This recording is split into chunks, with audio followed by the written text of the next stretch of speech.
So we all know that when a severe storm or blizzard hits, it can wreak havoc on communities and the people where it strikes. Now Jack Links has joined forces with Team Rubicon, a veteran-led disaster relief organization, to provide extra help in disasters. And we're so glad to have Tom Goldsmid, the Vice President of Marketing at Jack Links, and Pam Gieselman, a Clay Hunt Fellow of Team Rubicon, here to tell us about something called Fuel the Front Lines. Thank you both so much for coming in. Thanks for having us. Why don't we start with you, Pam, and tell us what Team Rubicon is. So Team Rubicon is a veterans-led disaster response organization that unites the skills of military veterans, volunteers, and first responders to rapidly deploy services to disaster areas. So you guys you hooked up with Jack Links for this Fuel the Front Lines program. Tell us a little bit about what that is going to do. Actually, Tim can tell us a lot more about that than I can. Well, he's the expert on that. Yeah, well, the idea is really what we want to do is raise awareness for disaster relief. Because what happens is there's an initial flood when a disaster hits, so with Houston and Hurricane Harvey, for example, but it takes days, years to kind of rebuild these communities.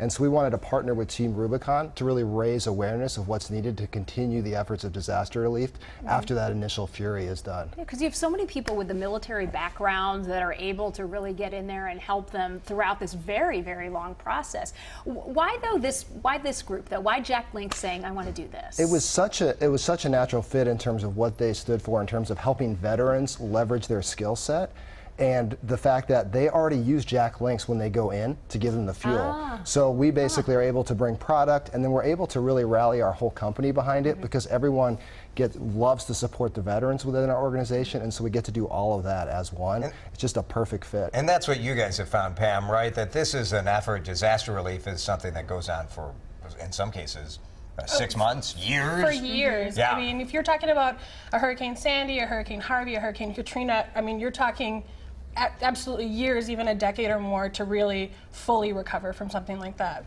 Tim, tell us about this journey from Jack Links' hometown. Started yesterday, right?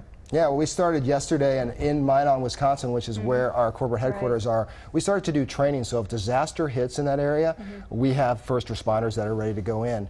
And then in Minneapolis today, we're going to be packing our Jack Pack kits. And that's what we're looking at here, so these right? are what the responders, the volunteers from Team Rubicon will get when they deploy off into disaster relief sites. We'll be working our way through Omaha, and then in Houston on National Jerky Day, June 12th, we'll be taking the kits and we'll be going into Houston after Hurricane Harvey and helping rebuild the start of about 100 homes there in Houston that we're trying to rebuild and get residents back into. Very good. Well, that's the best possible thing you could do on National Jerky Day, for sure, which sounds ridiculous, but you guys are turning it into something and we'll great. eat some jerky along the way, right? For sure. All right, thank you guys so much. WCCO.com/links.